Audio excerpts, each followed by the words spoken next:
Penyelidikan kasus kematian Arya Daru Pangayunan berakhir antiklimaks. Setidaknya ada dua kesimpulan utama penyelidikan polisi. Yang pertama, tidak ditemukan keterlibatan orang lain dalam kematian Arya Daru. Dan yang kedua, tidak ditemukan unsur pidana. Namun, tim hukum dan kriminal Tempo menemukan masih ada 4 misteri yang belum terjawab. Yang pertama, tentang keberadaan telepon seluler Arya Daru. Sampai saat ini ponsel itu belum ditemukan, padahal telepon seluler itu diyakini akan menjawab semua pertanyaan dalam kasus ini. Kedua, polisi sebenarnya sudah menyita laptop yang digunakan Arya Daru. Saat disita, laptop itu terkoneksi dengan akun WhatsApp Arya Daru yang seharusnya berisi percakapan terakhir di hari kematiannya. Ada 2 misteri lain. Apa itu? Mari kita kupas perkaranya.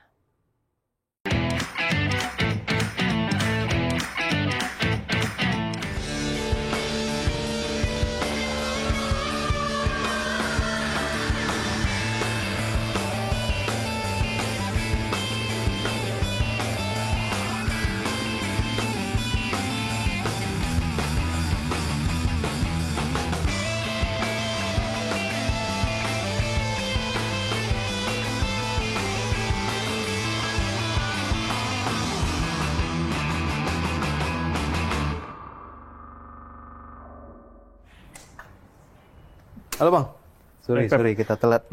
Ya Bang. Dari manakah? Biasa. Kita habis bahan. ketemu beberapa sumber kunci terkait ini nih yang lagi ramai yang kita lagi dalami hari pekan ini soal kematian diplomat muda Kemlu Arya Daru. Jadi memang kasusnya ini memang cukup menarik ya. Menarik dalam artian karena ketika konferensi pers pada 29 Juli kemarin, Polda Metro Jaya, setidaknya ada 4 ya dari pernyataan polisi yang kita anggap janggal ya. Pertama itu soal handphone ini paling penting sebenarnya. Kenapa? Karena handphone ini kan disebut hilang oleh polisi. Sementara handphone ini juga yang menjadi salah satu kunci untuk membuka misteri dari kematian Arya Daru. Nah, yang kedua soal polisi juga sebenarnya sudah menyita laptop Arya Daru dan laptop itu juga terkoneksi dengan WhatsApp dia. Ya. Nah, seperti kita ketahui kan lazimnya orang Indonesia kan Arya Daru juga kepada sebanyak orang juga menggunakan WhatsApp kan. Nah, harusnya kan ketika WhatsApp dibuka juga bisa melihat tuh rekam percakapan. Tapi ini tidak menjadi salah satu setidaknya hal yang disampaikan ke polisi ke publik yang akhirnya kita bertanya-tanya, ada apa sebenarnya titik kematian Arya Daru. Nah, yang ketiga itu soal email. Ini juga menarik. Kenapa? Karena ini juga hasil dari temuan laptop gitu loh. Jadi dari laptop itu ditemukan, kemudian polisi melakukan digital forensik, ditemukannya email yang nanti mungkin Lani atau Pep bisa menceritakan. Mereka bisa menemukan email tapi tidak bisa menelusuri WhatsApp gitu. Nah, yang keempat itu adalah ada pesan misterius yang menggunakan panggilan I gitu lah. Nah, tapi ini mungkin biar pembaca juga lebih mudah memahami lah. Jadi memang kasus pembunuhan ini kan salah satu karakteristiknya kan adalah kronologis dan timeline ya. Itu penting. Kenapa? Karena dengan timeline itulah kita bisa membuka misteri-misteri dan bisa melihat ada yang janggal nggak selama periodisasi itu. Gitu. Nah, mungkin Lani bisa lah ya, tadi mungkin juga sudah ketemu dengan narasumbernya kan, bisa mungkin menambahin apa sih sebenarnya timeline peristiwa, urgensinya penting yang masa-masa penting dari kematian Arya Daru itu apa saja? Silakan. Oke Bang Pep. Jadi biar lebih jelas juga, gue coba membuat timeline-nya dulu kali ya. Dan yang paling penting itu kan timeline ini ada di tanggal 7 Juli. Iya. Karena 7 Juli sehari sebelum kematiannya Arya Daru. Oke, kita mulai dari kejadian Senin 7 Juli 2025. Tadi udah gue jelaskan juga, jadi di sini ada peristiwa yang sangat padat sebelum kematian Arya Daru. Pertama, dari hasil penyelidikan polisi di jam 17.52 ini dia terpantau sudah tiba di Grand Indonesia. Dari Indonesia ya? Mall Menteng. GI. Dan dia di Mall GI ini bersama dengan 2 koleganya dari Kementerian Luar Negeri. Yang pertama ada Farah, yang kedua ada Dion. Nah, sebelum itu tuh, GI itu sedikit aja. Sebelum GI, hari itu ngantor. Oh, Iya. oke. Kantor. Memang dari Kementerian Luar Negeri ya? Iya, Kementerian Luar Negeri. Kita ketemu beberapa kolega lah ya. Ya masih ngantor Seperti biasa ya? gitu. Sebelum berangkat ke GI Sebelum dia berangkat masih nongkrong-nongkrong masih dulu nongkrong di kantin diplomasi di dalam kantin kementerian gitu ya. kementerian. Oke, di dalam GI, jadi dia sampai GI, mereka bertiga, mereka langsung belanja baju. Mereka datang ke beberapa store, kalau nggak salah ada 2 store, belanja baju yang katanya Arya Daru di sana memang lagi mempersiapkan untuk berangkat ke Helsinki, Finlandia. Oh, dia mau pergi ya? Dia mau pergi, Helsinki ya? benar. Dia tuh mau ke penugasan dari kementerian untuk ke Helsinki, Iya, Finlandia. Helsinki. Agustus ya kalau nggak salah berangkatnya. 29 Juli Oh, 29. 2025. Oke. Barengan dong dengan konferensi pers Polda Metro ya? Harusnya. Harusnya dia berangkat Harusnya di dia hari berangkat itu. ya? Tapi ada konferensi pers. Nah, makanya mereka ke GI lah. Katanya sih untuk menemani Arya Daru belanja itu. Oke, dari jam 17.52 ini, kemudian jam 9-nya, Arya Daru pulang. Ini ya, krusial nih, krusial. Betul. Dia pulang, tapi dia cuma pulang sendiri aja, Bang, ternyata. Oke. Jadi Farah sama Dion masih ada di Grand Indonesia, dia pulang sendiri, dia juga terpantau lagi antri taksi di Mall Grand Indonesia itu. Ini polisi juga udah dapat CCTV-nya ya. Farah Madion ini 2 teman di Kementerian Di Pegawai Kementerian Luar Negeri. Pegawai Kementerian Luar Negeri. Oke, itu jam 9 dia pulang. Nah, ini yang penting dari temuan kita, Bang. Jadi jam 21.17 ini, dugaannya Arya Daru salah kirim pesan. Oke. Kenapa dia salah kirim pesan? Jadi, dari hasil penyelidikan polisi, setelah dikonfirmasi dengan beberapa saksi juga, ditemukan di jam ini, 21.17, Arya Daru mengirimkan pesan WhatsApp. Isinya kurang lebih menanyakan lagi di mana dan udah makan apa belum. Jadi kurang lebih isinya, lagi di mana, udah maem belum. Itu dikirim ke WhatsApp istrinya. Istrinya Arya Daru yang lagi di Jogja. Tapi kenapa kemudian polisi menduga ini salah kirim pesan? Karena dari keterangan saksi juga panggilan Ai itu bukan buat istrinya. Ai itu panggilan yang identik dengan yang biasanya Farah tulis lah. Oke, tunggu dulu. Memastikan bahwa ini adalah salah kirim pesan, kemarin berapa sumber untuk kita memastikan untuk itu salah kirim pesan? Ada 3, Bang. Setidaknya 3 ya? Ada 3 3 narasumber orang yang yang bilang. tahu kasus ini ya? Iya, Untuk betul. memastikan. Iya, Termasuk yang mereka ini hadir itu ya saat expose itu. Gelar perkara itu ya. Oke. Termasuk untuk menyatakan bahwa Arya Daru ini terbiasa memanggil sayang pada istrinya, Iya. tapi memanggil Ai Ai di WhatsApp ini. di WhatsApp ini. Betul. Nah, kalau dari temuan kita juga, Bang Pep, di WhatsApp itu setelah Arya Daru salah kirim pesan, kemudian istrinya merespon sebenarnya. Istrinya merespon. Istrinya merespon, istrinya tanya, kurang lebih kamu lagi chat siapa? Terus yang kedua dia juga kirim pesan, kurang lebih ada 2 pesan dia kirim. Nah, tapi kemudian chat selanjutnya itu udah nggak kirim lagi, Bang. Kenapa? Karena itu checklist 1 di WhatsApp. Checklist 1 ya? Checklist 1. Ini di menit yang sama kan? Itu di 21.18. Sudah tidak aktif ya? Iya, jadi cuma beda 1 menit setelah istrinya kirim pesan lagi, ada kirim voice note juga, ternyata pesannya nggak kekirim. Cuma checklist 1 di WhatsApp yang artinya udah nggak aktif ya handphone itu. Oke, ini 21.18. Berikutnya, ternyata, ini kan Arya Daru pulang ya, jam 21, jam 9 ini. Lalu di 21.43, Arya Daru terpantau ada di tulisan gue agak bagus. Rooftop Kemlu lantai. Dia balik lagi ke kantor lah, Nek. Dia balik lagi ke kantor. Jadi yang jam 21 dia pulang, dia ngantri taksi, ternyata dia berangkat ke kantornya lagi, di Kemlu. Dia naik ke rooftop di lantai 12. Nah, kalau berdasarkan pernyataan dari polisi ya, Bang, dia di lantai 12 itu mondar-mandir. Terus sempat juga ke temboknya Kemlu, tembok pembatas di sana, terus dia kayak nyodorin tangannya gitu lah. Nyodorin tangannya begini. Makanya dari keterangan polisi yang hasil visum, lengannya itu ada memar gitu ya. Itu karena dia nyodorin tangannya tadi itu, Bang.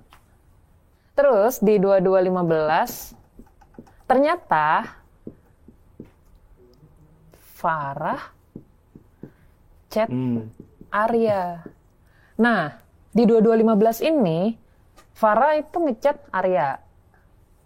Isi chatnya itu apa? Kurang lebih ada istilah ai tadi itu juga, Bang. Nah, itulah yang kemudian membuat polisi yakin pesan yang tadi salah kirim ini itu ditujukan buat Farah. Karena ada istilah ai. Lanjut ya, dari 22.15. Nah, 23 jam 11:09 ternyata Arya baru turun dia. Meninggalkan lah ya.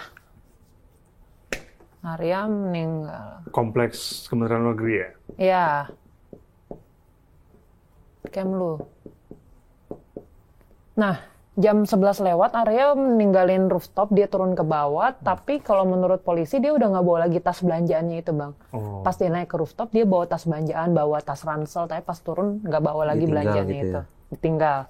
Nah, 23 jam 11:23 Arya tiba di kos. Iya. Di jam 11 lewat ini, dia tiba di kosnya, tapi di CCTV-nya kelihatan Arya sempat keluar lagi kosannya. Itu yang beredar ya kemarin ya? Itu yang beredar, yang dia bawa kantong. betul. Nah, ini kejadian di tanggal 7 Juli, sehari sebelum kematian Arya Daru. Oke, Selasa 8 Juli. Jadi tadi Selasa ini, penjaga kos sebenarnya udah sempat ngecek kamarnya Arya. Itu di sekitar jam 00.27. Jadi cuman 1 jam lah ya, 1 jam setelah Arya tiba di kos. Penjaga kos ini mengecek kamar Arya. Nah, dari informasi narasumber kita ya, yang udah gue sama Pep temui tadi, Bang. Jadi katanya istrinya Arya itu sempat mungkin semacam khawatir gitu ya. Istrinya Arya sempat khawatir di sekitar jam 10 ini pas Farah chat Arya. Kenapa dia khawatir? Karena chat yang dikirim ke handphone suaminya itu nggak kekirim tadi. Dan checklist 1 tadi ya? Checklist 1. Ini agak di rangkaian 7 Juli ini, saya malah nih ya ketemu sumber kemarin cerita, ini agak unik ya, karena tidak dimuncul di konvers polisi. Oh, bagaimana? Bagian itu loh, kan hanya kalau yang disampaikan kan hanya salah kirim pesan, ada chat gitu kan. Nah, di polisi kan menyampaikan ada kronologi lah gitu kan. Nah, ada puzzle yang hilang gitu. Puzzle yang hilang adalah ternyata jam setelah nggak aktif ya tadi di ini setelah 21.18 setelah kirim ke istri tadi beberapa kali istri sempat mencoba menghubungi tapi gagal, ya kan, gagal. Nah, disinilah titik krusial yang kami dapat cerita kemarin di jam 10, ya kan, di jam 10 itu. Artinya saat itu kalau di kronologi berarti Arya lagi di rooftop ya, di lantai 12. Ya. Istri itu langsung nelpon Polsek Menteng. Jadi memang area kos Arya ini di nggak terlalu jauh lah dari di daerah Gunang Dia sana, nggak terlalu jauh lah dari Polsek Menteng itu. Nah, itu beberapa kali tuh dicoba ditelepon, 1-2 kali dan tidak ada respon waktu itu gitu dari petugas. Kita sempat nanya sih ke Kapolsek ya. Tapi menurut Kapolsek nggak ada konfirmasi, nggak ada telepon itu. Nggak ada telepon. Nah, itu padahal memang ditelepon itu berkali-kali. Nah, di sini agak beberapa sumber yang kita temui agak heran dengan konstruksi ini gitu loh. Karena suami nih tidak membalas chat gitu kan, tidak membalas chat. kok langsung hanya dalam waktu dalam tanda kutip kehilangan suami lah gitu kan, tidak membalas chat dalam waktu kurang dari sejam, istri langsung nelpon polisi gitu. Nah, apa yang membuat seorang istri lah gitu ya menelpon langsung polisi ketika kehilangan suami. Nah, ini bagian cerita ini yang tidak dimunculkan. Karena tidak berhasil nelpon polisi, makanya waktu itu langsung nelpon juga tuh penjaga kos. Nah, di sini info yang berbeda muncul lagi nih, ya kan? Nah, baru tuh saya masih ingat di konversi pers, polisi itu bilang, kenapa, kan yang beredar, ada tuh CCTV yang beredar ya, CCTV yang beredar yang geser gitu loh. Nah, sempat tuh ditanya ke Dirkrimum kan, di Polda, dan beliau menyatakan waktu itu memang bergeser karena ini lainnya. Karena ada permintaan dari istri gitu loh. Iya, jadi kalau cerita soal CCTV ini, kita ketemu sama salah satu narasumber ya Pep ya, yang tahu soal cerita itu, dan katanya jadi selesai gelar perkara, polisi kemudian menyampaikan hasil penyelidikannya ke keluarga Arya. Ya. Salah satunya yang hadir di penjelasan itu istrinya, cuman memang dia hadirnya secara online gitu ya. Nah, di penjelasan itu, penyelidik itu menyampaikan ada permintaan dari istri untuk mengubah posisi CCTV. Tapi langsung dibantah sama istri Arya waktu itu, Bang. Jadi yang dimaksud dia adalah suami saya nggak bisa dihubungin nih gitu. Dia coba ngubungi penjaga kos, dan itu juga tidak langsung bersaut gitu loh. Sekali dua kali dicoba hubungi bapak kos nggak nyambung, baru akhirnya lewat mungkin menjelang tengah malam mungkin ya baru bisa dihubungi. Nah, makanya di kronologi itu kan sekitar 00.27 itu penjaga kos mengecek kamarnya kamar. Dia sesuai video yang beredar kemarin. Sesuai video beredar itu kan atas permintaan dari istri gitu. Nah, mintanya adalah coba cek ke kamar gitu kan. Nah, disitulah si penjaga kos berinisiatif menggeser sendiri CCTV itu agar mengarahkan ke kamar Arya. Itu informasi berbeda ya yang kita dapat di lapangan di momen krusial ini. Nah, kenapa penjaga kosnya itu berinisiatif mengubah posisi CCTV-nya tadi? Karena ada permintaan dari istri untuk mendobrak kamarnya Arya gitu ya Pep. Mendobrak kamarnya Arya. Nah, karena penjaga kosnya ini mungkin nggak mau dikira macem-macem atau ngapain, makanya dia berinisiatif lah mengubah CCTV-nya itu. Jadi sempat ke kosan dia lagi kemarin. Gue kesana. Iya. Udah pencet bel berkali-kali Bang, pencet bel buat ketemu sama penjaga kosnya ini. Kalau sebelumnya kan penjaga kosnya masih bisa lah diwawancara. Tapi pas gue nyampe sana ternyata dia nggak nyautin lah. Nggak nyaut ya? Iya, dia nggak ngerespon bel gue. Oke. Tapi kalau dari video itu kan ada 3 video ya, nggak salah ya. Pertama soal tadi ya buang sampah, kemudian ada petugas itu ngecek ya, petugas kamar kos. Terus video yang ketiga itu yang soal bikin ada dulu ya. membuka grendel kamar Arya ya. Itu kan berarti dia kan ditemukan sekitar 7.37 meninggal ya. Iya. Gitu. Potong tadi itu ya harusnya. Iya, gue lanjutin ya. Oke. Nah, ini tadi ditemukan ya. Iya, tadi ini yang 0027 yang udah kita jelasin tadi ya.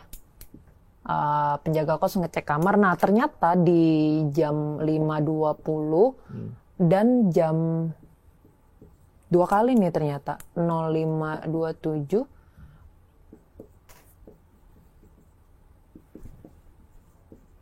ini.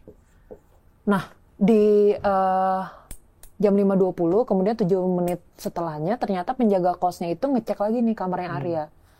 Mungkin nggak menemukan apa-apa ya, makanya di jam 07.37 cek lagi dia.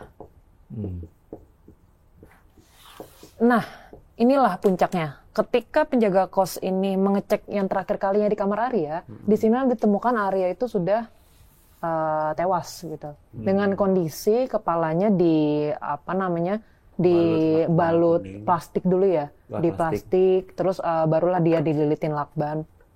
Dan di selimut. Tapi selimutnya nggak sampai leher, selimutnya sampai kepala ya? Kepala. Semua badannya itu ya.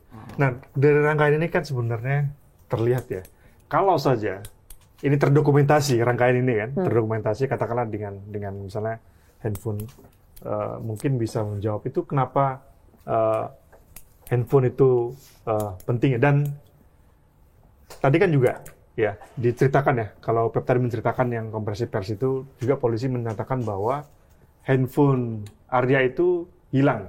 Hilangnya sudah di menit keberapa tuh, Lan? Hilangnya itu diduganya kurang lebih di jam ini, Bang. Kenapa? Karena ketika nggak aktif, polisi nggak bisa menyelidiki lagi di mana nih HP-nya. Nah, posisi terakhir yang kelacak sama polisi itu HP dia ada di Mall Grand Indonesia. Jadi kurang lebih di jam ini, Bang. Iya. Kenapa? Ada dapat cerita nggak, Lan? Kenapa polisi nggak mencari handphone itu, Lan? Kalau dari keterangan polisi sih, Bang, dari awal penyelidikan kasus ini mereka udah berusaha mencari handphone. Setelah dapat respon dari publik juga mereka tetap usaha cari handphone itu, tapi emang sampai sekarang nggak ketemu, Bang. Ya, dan soal handphone ini juga masuk dalam list hambatannya polisi ya. Itu yang disampaikan saat gelar perkara. Waktu itu gelar perkara dihadiri Kompolnas, ada juga Komnas HAM. Nah, itu katanya salah satu hambatan mereka memang nggak bisa menemukan handphone ini, Bang. Nggak bisa handphone itu. Iya, padahal bisa jadi handphone ini itu jadi penting gitu loh, Bang Pep.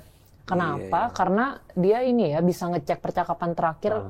Ini kayak gimana sih percakapan terakhir? Masalahnya kan ini laptop, ada di laptop. Nah, kan laptop setidaknya sampai akhir pekan kemarin lah, laptop barang-barang itu masih dipegang sama polisi. Itu bukan laptop Arya loh, itu laptop aset Kementerian Luar Negeri. Tapi terkoneksi dengan WhatsApp-nya. Nah, ada cerita nih, Arya. ada cerita. Jadi kan ditemukan pagi tuh, pagi gitu kan.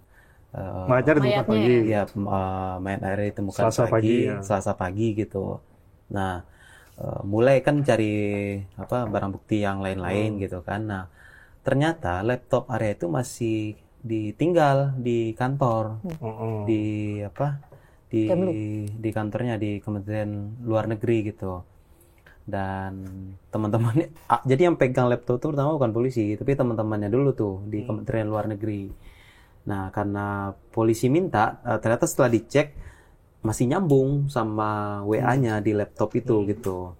Nah, barulah cuman mereka tidak melihat riwayat langsung, hanya langsung menyerahkan ke polisi gitu ya. Nah, sebetulnya kan harusnya bisa diungkap lebih jauh ya kalau apa isi di dalam percakapan tersebut gitu. Udah deh sampai kasus ini akhirnya diumumkan polisi, sampai hari ini itu laptop masih di polisi ya, di kantor polisi. Ini kalau nggak itu harus dikembalikan itu. Karena aset pemerintah. Karena aset, kalau nggak jadi temuan nanti. Ada yang menarik, ya kan? Di salah satu kenapa pentingnya menelusuri pesan-pesan di WhatsApp web itu, di pesan di WhatsApp, karena kan ada sumber ya kemarin yang ketemu kita menyatakan bahwa jangan-jangan Arya Daru ini menerima ancaman. Dan jangan Arya Daru ini ada semacam intimidasi dari pihak luar kepada Arya Daru. Gitu. Dan itu kan semua dikomunikasinya terjadi lewat WhatsApp. Nah, ini kan juga memunculkan praduga tentang tadi sudah mencatatkan bahwa ada hubungan percakapan yang sepertinya terlihat seperti lebih dari teman atau romantik ya. Dari antara Arya dan Farah. Farah ini siapa? Jadi Farah ini sebenarnya dia koleganya Arya di Kementerian Luar Negeri. Mereka di satu direktorat tadi itu ya, Pep ya, Direktorat Koler. Arya di Direktorat Perlindungan WNI, sedangkan Farah di Direktorat Konsuler, masih di satu ditjen yang sama. Ya, mereka memang ketemunya di sana, sering berkomunikasi. Kenapa? Khususnya mereka berkomunikasi soal kepulangan WNI yang bermasalah dari luar negeri ya, Bang. Jadi Arya mengurus WNI, sementara Farah mengurus soal logistiknya begitu, Bang. Nah, mereka sering ketemu, mereka intens berkomunikasi, dan ternyata setelah kita ketemu sama narasumber tadi, Bang, bareng Pep, Farah ini juga sudah berkeluarga gitu, Bang.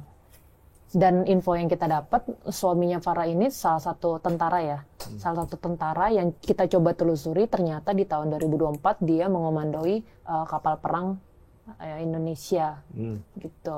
Nah, Aryanya itu juga udah berkeluarga dan udah punya 2 anak juga. Oke. Tapi yang ke rumah Farah ya kemarin ya? Sempat dapat satu alamat, untuk cuman mengonfirmasi memang karena orang tua dia juga dari TNI gitu ya. Cuman warga memang tidak kenal nama itu, hanya kenal sebuah rumah ya, jadi kontrakan sebetulnya. Tadi kan sudah diambil tuh laptopnya oleh polisi. Alih-alih ngecek history memforensik WhatsApp, polisi memforensik email. Apa aja tuh? Kan salah satu muaranya kan email ini kan harusnya bisa juga terlihat sih sebenarnya, tapi ada kejanggalan lain. Mungkin Lani bisa cerita. Iya, jadi kalau dari email ini, dari hasil digital forensik, polisi menemukan ada beberapa chat dari Arya ke salah satu lembaga di luar negeri, Bang, berbasis di luar negeri. Percakapan lah ya. Percakapan. Via tertulis ya. Ya, jadi Arya mengirimkan mengirimkan email lah ke email lembaga itu, yang lembaganya ini memang fokus memberikan konsultasi, menyediakan sukarelawan kepada mereka yang mungkin mereka depresi, butuh konsultasi, butuh cerita. Nah, tapi bukan lembaga di dalam negeri, luar negeri ya? Di luar, di Inggris. Artinya basisnya. Percakapan yang dilakukan Arya dengan si lembaga ini in English. In English. Oke. Nah, mungkin gue cerita dari awalnya dulu ya, Bang. Jadi polisi menemukan percakapan itu. Percakapan yang pertama ada di 2013, itu 2 kali lah. 12 tahun yang lalu. Jauh malah ya. 12 tahun Jauh yang banget lalu. ya, 2013. Iya, itu ada 2 percakapan ke lembaga ini. Kemudian di tahun 2021-nya, beberapa tahun kemudiannya, itu ada 9 percakapan ternyata, lebih banyak percakapannya. Nah, dari narasumber yang kita temuin, Bang, ini juga sebenarnya janggal ya. Kenapa? Karena tadi yang Mbak Moses bilang sebenarnya ya karena basisnya di luar negeri, berarti percakapannya in English begitu ya, dalam bahasa Inggris. Tapi di saat gelar perkara itu, ternyata polisi cuman menyampaikan ringkasan isi pesannya. Oke. Ringkasan isi pesan dan yang sudah dalam berbahasa Indonesia. Padahal ya Bang, kalau digital forensik itu harusnya detail ya. Ada percakapan, Arya tanya apa, jawabannya apa. Tapi ini dikasih cuma ringkasannya aja. Dan kenapa butuh penting itu detail? Karena kan ini forensik psikologis ya. Harusnya kan memang lengkap ya. Untuk seorang psikolog bisa menganalisis bagaimana forensik, data jiwa, segala macam. Harusnya kan detail. Tapi kan ini resume ya. Iya betul. Dilibatin sih sebetulnya. Kan dalam... Kan? Ada dari Apsifor dilibatin gitu kan. Lani sempat ngobrol juga tuh sama orang Apsifor. Nah di sini Apsifor tuh memang Arya kan sudah meninggal gitu ya. Otomatis yang bisa melakukan kan muter ke orang-orang sekitar gitu kan.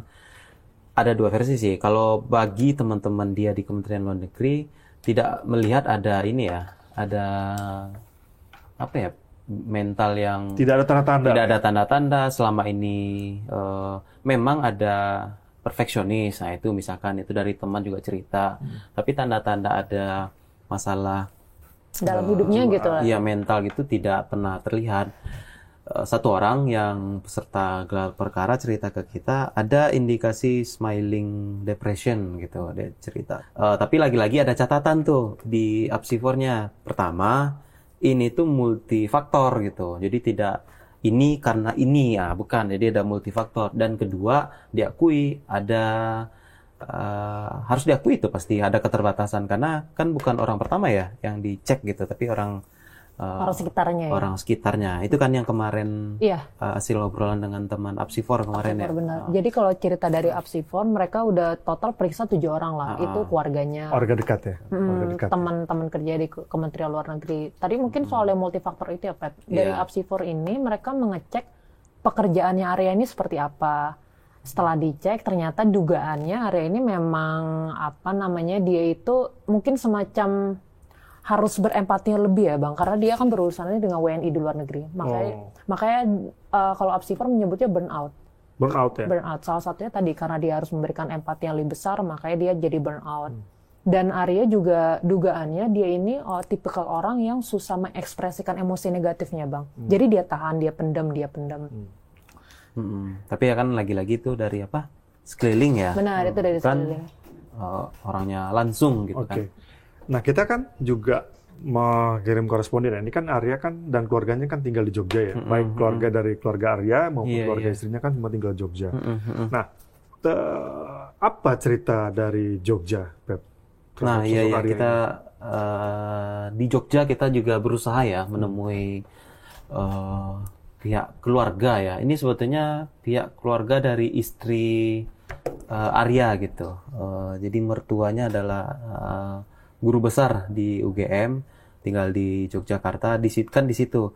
Jadi tanggal 8 ditemukan meninggal, besoknya langsung dibawa ke rumah duka di rumah orang tua dari istrinya atau rumah mertuanya gitu di Jogja. Memang masih berduka ya, jadi belum bisa kita temui, kita ajak ngobrol gitu.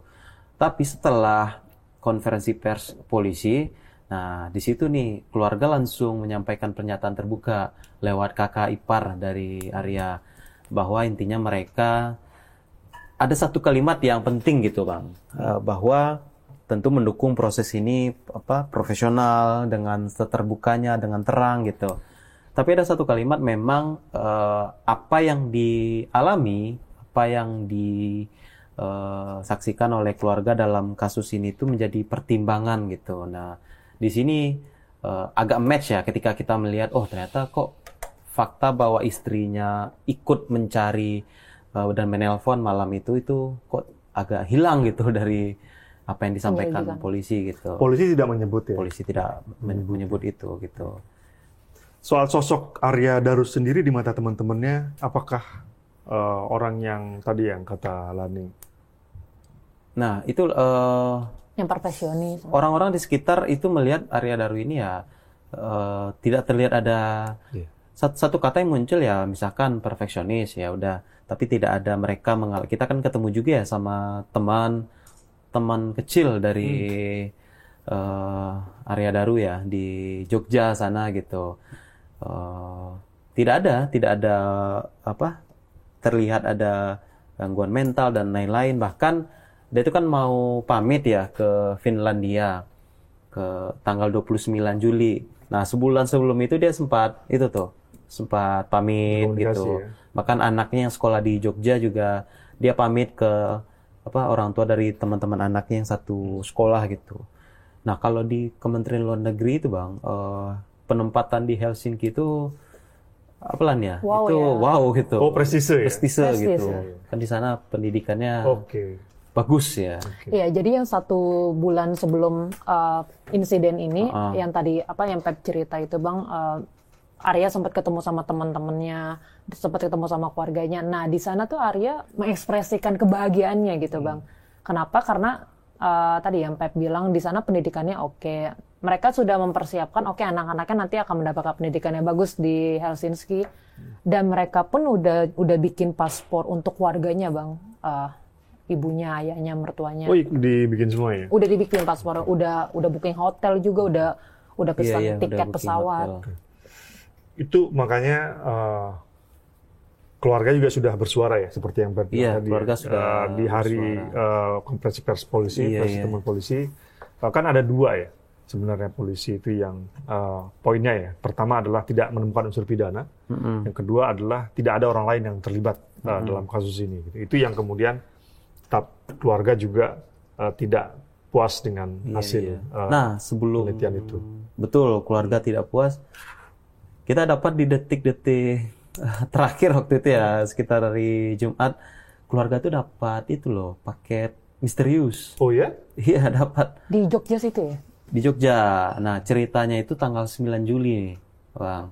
9 Juli itu kan keesokan harinya ya? Keesokan hari, itu kan hari ketika jenazah Arya Daru datang di rumah duka dan dimakamkan di hari yang sama gitu.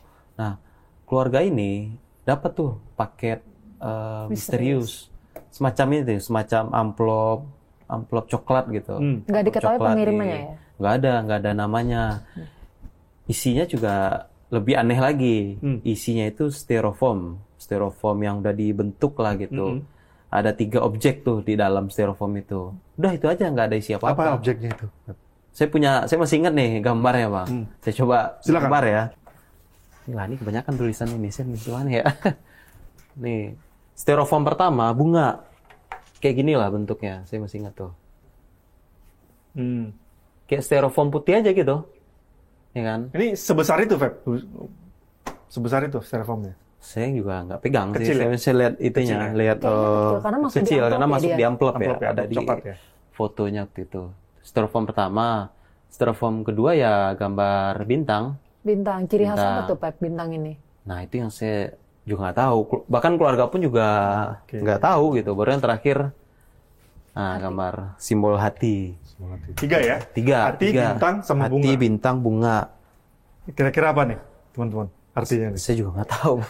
Keluarga juga nggak tahu. Itu amplop coklat dimasukin gitu tanpa nama, styrofoam. Udah 3 itu doang, nggak ada pesan, nggak ada ini nama. jadi gitu. bahan penyelidikan polisi juga nggak? Aduh, Ceritanya informasi. Sejauh kan- ini sih kita belum dapat info. itu kan paket misterius amplop misterius sudah dikirim sejak 9 Juli. 9 Juli ya. Juli. Cuman kan Tidak ada, polisi juga tidak ada menceritakan soal ini ya? mungkin polisi juga nggak tahu kali Nggak tahu ya? Kalau waktu konversi nggak ada bang. Nggak ada ya? Ada. Itulah hal-hal itulah ya, hal-hal Karena janggal. satu hal yang paling perlu digarisbawahi ya dari kasus ini dan dari hasil penyelidikan polisi kan, memang polisi kan menyebut bahwa tidak menutup ya atau SP3, mengeluarkan SP3 surat pemberhentian penyelidikan dari kasus ini. Jadi kalau ada bukti baru kasus ini muncul, bukti baru dalam kasus ini muncul, maka mereka akan Melanjutkan itu. Dan sepertinya peluangnya banyak gitu. Peluangnya banyak Banyak ya. banget. Karena tadi ya styrofoam tadi, terus WhatsApp harusnya bisa tuh. WhatsApp, terus tentang sosok Farah itu sendiri. Gitu. Dan kalau menurut Kompolnas ya bang, kita udah ketemu dari Kompolnas juga. Kalau memang polisi ini benar-benar mau menyelidiki handphone itu sebenarnya bisa bang. Bisa ya sebenarnya. Ya, karena kan polisi punya SDM, apalagi Polda Metro, SDM-nya cukup. Iya. Mereka punya teknologi yang canggih juga. Gimana caranya mereka bisa nelusuri CCTV di GI? Iya. Karena kan banyak banget di CCTV di sana. Itu kan Sudirman ya, Sudirman, Iya. artinya pusat kota yang di mana-mana ada CCTV gitu. Iya betul. Dan kalau menurut Kompolnas sebenarnya polisi bisa juga tuh menelusuri perjalanannya Arya Daru gitu setelah dari GI ke terus dia ke Kementerian Kemlu. Luar Negeri ya. Iya. Hal-hal seperti itu bisa ditelusuri. Oke, jadi sebenarnya sih kita juga dari liputan kita itu kan terlihat bahwa ada sebenarnya banyak bukti ya, ada banyak bukti Bukti baru ya. yang bisa menjadi celah gitu. Karena atau puzzle yang inilah ya. Puzzle yang hilang. Bolong gitu Iya. Bang. Karena ini masih belum clear ya, masih belum clear. Meskipun memang oke lah tidak ada orang lain, oke tidak ada unsur pidana. Tapi kan publik juga perlu tahu apa yang menjadi motif kematian Arya Daru. Dan itu menjadi PR kita berikutnya. Kita akan mantau terus reporter kita, tim hukum, sambil kita kupas terus perkara. Baik, terima kasih ya teman-teman ya. Selamat malam. Sip. Oke, Bang.